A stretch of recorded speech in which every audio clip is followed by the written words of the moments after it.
LP के documents के regarding आप कम से कम 4-5 वीडियो देख चुके होंगे और फिर भी आप कंप्लीटली सेटिस्फाइड नहीं हो पा रहे होंगे। यूट्यूब पर हज़ारों वीडियो पड़ी होंगी डॉक्यूमेंट्स की, लेकिन उसमें काम की 4-5 ही वीडियो पड़ी होंगी, क्योंकि उसमें सब ये बता रहे होंगे कि आप जाओगे तब आपको ऐसे मिलेगा वैसे मिलेगा।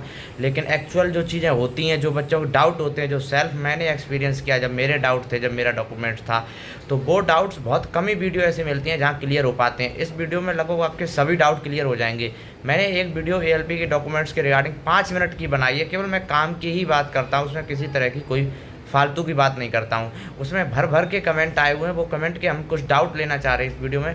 सबसे पहला कमेंट ये है कि हमने अगर जो कास्ट सर्टिफिकेट था स्टेट वाला अप्लाई करते समय स्टेट का लगा दिया है, क्या अब हमें क्या करना चाहिए? नया हमने सेंट्रल का बनवा लिया। तो देखिए, अगर आपने फॉर्म भरते समय कास्ट स्टेट का लगा दिया तो थोड़ी प्रॉब्लम आएगी आपके साथ, क्योंकि और जब अभी आपको नया तो पहले बनवा ही लेना, सेंट्रल का ही रेलवे मानेगी। नया सेंट्रल का बनवा के और उसमें रेलवे फॉर्मेट में बनवा लीजिए। तो रेलवे फॉर्मेट में बनवाने के बाद तब आप ले जाएंगे। अच्छा, इतने ज़्यादा भर भर के कमेंट आए हैं कि मैंने नया सेंट्रल का बनवा लिया कास्ट सर्टिफिकेट, किसी का भी हो, चाहे एससी का हो या ओबीसी का हो, या ईडब्ल्यूएस वाले भी बोल रहे हैं बनवा लिया। ओबीसी का ज़्यादा कमेंट आया कि सेंट्रल का बनवा लिया है, क्या मुझे फिर भी रेलवे फॉर्मेट बनवाना चाहिए? भाई, रेलवे फॉर्मेट आपको ज़रूर बनवाना पड़ेगा। उसका रीज़न है कि रेलवे जब आपके डॉक्यूमेंट वेरिफिकेशन होंगे तो एक बुक लैपटॉप होगा, स्कैनर होगा, वहाँ पे 4-5 लोग बैठे होंगे जो एनटीपीसी से जाते हैं ना, एनटीपीसी अंडर ग्रेजुएट वाले वही लोग ज़्यादातर बैठते हैं, या फिर और भी सीनियर लोग उनके आगे ऊपर ऐसे बैठे होंगे। तो भाई, आपके डॉक्यूमेंट अपलोड जब करेगा ना रेलवे, तो रेलवे फॉर्मेट का ही अपलोड करता है। एक आपका जो सर्टिफिकेट रेलवे मान के ले चलेगा वो रेलवे फॉर्मेट में ही मानेगा। अभी तक यहाँ तक सेंट्रल का वो सब ये था, वो नहीं मानता है रेलवे। अपनी वेबसाइट पे जो चढ़ाता है वो रेलवे फॉर्मेट को ही चढ़ाता है। तो इसलिए रेलवे फॉर्मेट में आपको डॉक्यूमेंट कंपलसरी है बनवाना, वो आप ज़रूर बनवाएंगे। तो हमारा क्वेश्चन ये था कि अगर स्टेट का लगा दिया है कास्ट, तो क्या करना है? तो आपको पहले सेंट्रल का बनवा लेंगे और उसके बाद हो सके तो आप एफिडेविट भी बनवा लीजिए। जब आप वहाँ जाएंगे ये क्वेश्चन लेके, तो निश्चित ही आपका ऐसे ही नहीं होगा, सीनियर आपका चेक करने आएगा। और ऐसी स्थिति में एक चीज़ और बन सकती है, ये पॉसिबिलिटी बन सकती है, कम चांस है, कि आपके जो तहसील है या एसडीएम है वहाँ फ़ोन किया जा सकता है, कि फिर पता किया जा सकता है इस ग्राम में ऐसे ऐसे ये व्यक्ति है, क्या ये वास्तव में ओबीसी में आते हैं या एससी में आते हैं? अगर हाँ, एसडीएम तक फ़ोन किया जा सकता है। रेलवे के जो हेड ऑफिस होंगे उनके पास क्या वो ऑनलाइन ही सब नंबर होते हैं ना, एसडीएम के सभी, एसडीएम और डीएम के सबके नंबर ऑनलाइन होते हैं। तो वहाँ से नंबर निकाल के ऐसे ऐसे सीनियर लोग कॉल करके पता कर सकते हैं कि आप जेन्युइन हो या नहीं। ऐसे केस में जेन्युइनिटी आपकी ज़रूर चेक की जाएगी अगर आपने स्टेट का लगा दिया सेंट्रल का। बहुत छोटी बात नहीं है ये, थोड़ा सा इशू करेगा, लेकिन बाहर नहीं किया जाएगा। मैंने पिछली भी वीडियो में बताया कि डीवी में किसी को बाहर नहीं किया जाएगा, सिर्फ एक टाइप के लोगों को बाहर किया जाएगा। बस इतना है कि अगर आपकी मार्कशीट में किसी तरह का कोई फ्रॉड है, जैसे कि आपने बीटेक नहीं किया है या बीटेक पूरी नहीं किया है या आईटीआई पूरी नहीं किया है, लेकिन फिर भी आपने फॉर्म भर दिया, इस तरह की सिचुएशन में ही आपको बाहर किया जाएगा। बाकी बाहर करने के चांस कम होते हैं। लेकिन हाँ, ये जो है ना, जो कास्ट वाला केस है ना, वो जेन्युइनिटी बहुत ज़्यादा है, वो डीपली चेक करते हैं, कभी कभी तहसील में कॉल लगाकर भी एसडीएम से और तहसीलदार से।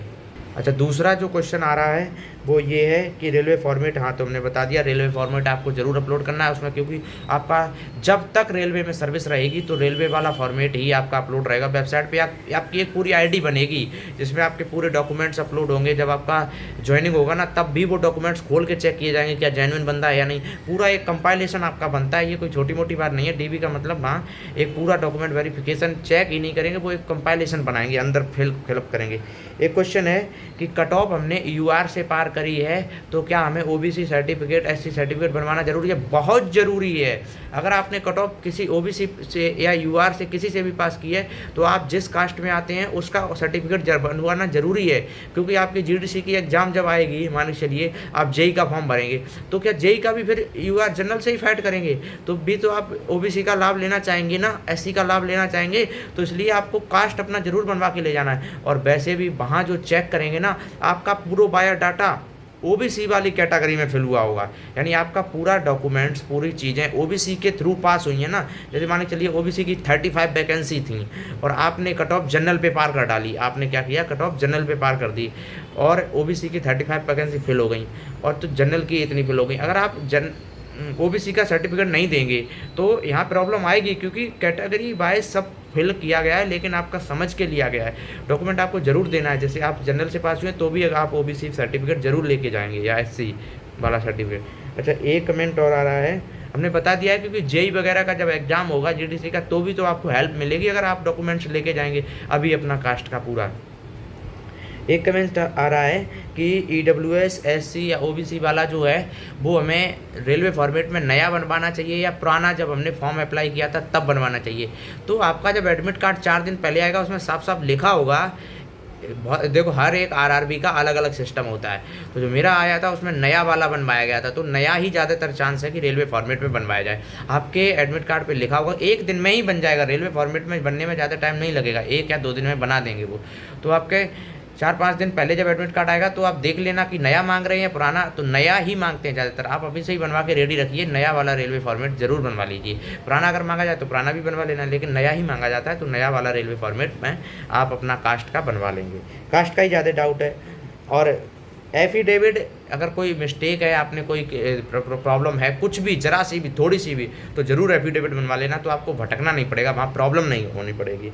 और मार्कशीट में कुछ इशू है, जैसे कि मार्कशीट का इशू है तो वो सीरियस लेते हैं कि एकदम चेक करेंगे, साइट पे जाएंगे, बहुत ज़्यादा डीपली चेक करेंगे कि अब वास्तव में कोई फेक तो नहीं है। मार्कशीट का इशू बिल्कुल भी हल्के में नहीं लेंगे वो लोग, और मार्कशीट को आप बहुत अच्छा ही, जैसे कि अगर मार्कशीट आपकी कंप्लीट नहीं है ये वो। अच्छा, एक क्वेश्चन और आया था कि बीटेक की या आईटीआई की सेमेस्टर वाइज मार्कशीट नहीं है, तो सेमेस्टर वाइज वो नहीं चेक करते हैं, वो सिर्फ फाइनल की मार्कशीट चेक करेंगे आपकी। फाइनल की मार्कशीट में ही सब पूरा लिखा होता है ना, तो फाइनल की ही आईटीआई की मार्कशीट चेक की जाएगी, सेमेस्टर वाइज आईटीआई मार्कशीट नहीं चेक की जाएगी, ये वाली बात है। वो 100% फाइनल ही चेक करेंगे, लिखा भी होगा। और अगर आप सीनियर, जैसे आपकी कोई बहुत बड़ा इशू है तो आपको बाहर नहीं किया जाएगा, जैसे कोई भी इशू है आप पूछ लेना कमेंट में, तो आपको बाहर नहीं किया जाएगा। सीनियर आएंगे जो सबसे बड़े वहाँ के हेड होंगे, वहाँ तक बात पहुँच जाएगी और वो पर्सनली बुला के आपके ये चेक करेंगे क्या जेन्युइन है ये बंदा, जेन्युइन है या नहीं है। तो रेलवे, अगर आपने ये वाला 1/1 रेशियो कट ऑफ क्लियर कर दिया तो अब रेलवे आपको खोना नहीं चाह रहा है, रेलवे बिल्कुल भी नहीं खोएगा। इतना कॉपरेट स्टाफ होगा डीबी में, और यहाँ तक कि मेडिकल में भी बहुत कॉपरेटिव होगा। मेडिकल में आपको थोड़ा प्रॉब्लम का सामना करना पड़ेगा, और आप जब ज्वाइनिंग होगी तब भी इतना कॉपरेटिव स्टाफ होगा, बहुत ज़्यादा है, आपको बिल्कुल चिंता नहीं करनी है। और जहाँ तक जिनका बाद में डीबी है ना, वो उन्हें टेंशन नहीं लेनी, क्योंकि 14 तारीख को मुंबई में डिवीज़न में पहला डीबी है, तो मैं 14 तारीख को एक 6 बजे वीडियो अपलोड करूँगा। एक जो पर्सन होंगे जिनके साथ एक पूरा डिटेल व्यू वो लेके आऊँगा, एक्सपीरियंस उनका पूरा, वहाँ हम सेंट्रल पे जाके समझेंगे क्या क्या डॉक्यूमेंट्स ले रहे हैं, कैसे ले रहे हैं। आप इस चैनल से जुड़े रहेंगे तो मैं पूरा एक क्लियर व्यू दे दूंगा, कैसे क्या प्रॉब्लम कहाँ आ रही है, सब कुछ 14 तारीख को ही मैं वीडियो डाल दूंगा 6 बजे। तो ये आपका यहाँ तक बिल्कुल ही डाउट क्लियर हो जाएगा। और मेडिकल से रिलेटेड भी एक वीडियो डाल दी और एक और डाल दूंगा 14 तारीख को। क्या होगा ना, मेडिकल में जैसे कि एक एक बैच में ज़्यादातर कहीं कहीं 90 बच्चे बुला रहे हैं, कहीं कहीं 50, कहीं कहीं 60 ऐसे बुला रहे हैं। जैसे अगर जहाँ 90 बुलाए जा रहे हैं तो 10-10 बच्चों का 9 ग्रुप बना देंगे, 10-10 बच्चों का, और रेलवे के 9 हॉस्पिटलों में उन्हें अलग अलग भेज देंगे। किसी को भाई 50 किलोमीटर दूर भी जाना सकता है, किसी को 20 किलोमीटर, किसी को 100, किसी को 200-300 किलोमीटर तक भी जाना रहेगा, क्योंकि जहाँ जहाँ रेलवे के 9 हॉस्पिटल उन्हें देखने होंगे। जैसे 90 बच्चे ग्रुप था तो 10 बच्चों के ग्रुप को भेजेंगे। तो आप ध्यान रखें, जो 10 बच्चे होंगे उनमें से 5 बच्चों का मेडिकल लगभग 4-5 दिन में ही खत्म हो जाएगा, बचे हुए 5 बच्चों का मेडिकल लगभग 10 दिन तक चलेगा। तो आप लोग 10 दिन के लिए मिनिमम प्रिपेयर होकर आएंगे, जो भी डीबी और मेडिकल अपना कराने आ रहे हैं। तो ये आपके डाउट लगभग हमने काफ़ी ज़्यादा क्लियर किए डीबी से रिगार्डिंग। कोई भी फालतू बकवास नहीं है, जो आपके जेन्युइन काम का एक बार कमेंट करेंगे, मैं हर एक का रिप्लाई देने की कोशिश करता हूँ, क्योंकि ये जो चिंताएं होती हैं समय जब डॉक्यूमेंट वेरिफिकेशन होता है और मेडिकल होता है, तो हमें भी खुद बहुत प्रॉब्लम हुआ करती थी। हम वीडियो ऐसे ही देखते रहते थे, लेकिन एकदम क्लियर जेन्युइन जानकारी नहीं मिल पाती थी।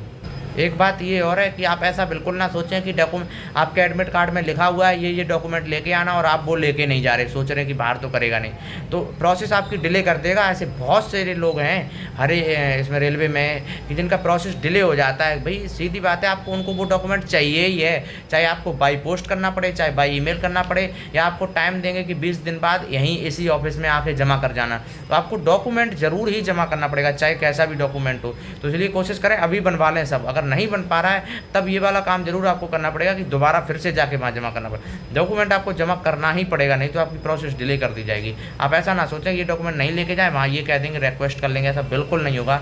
डॉक्यूमेंट, हर एक डॉक्यूमेंट जो एडमिट कार्ड में लिखा होगा वो आपको जमा करना पड़ेगा। और ज़्यादा परेशान ना हो, एडमिट कार्ड में जो लिखे हैं वो डॉक्यूमेंट तैयार कर लें, आप बिल्कुल टेंशन ना लें। किसी बच्चे को डीबी में बाहर नहीं करते हैं, जो भी जेन्युइन बच्चा है उसे।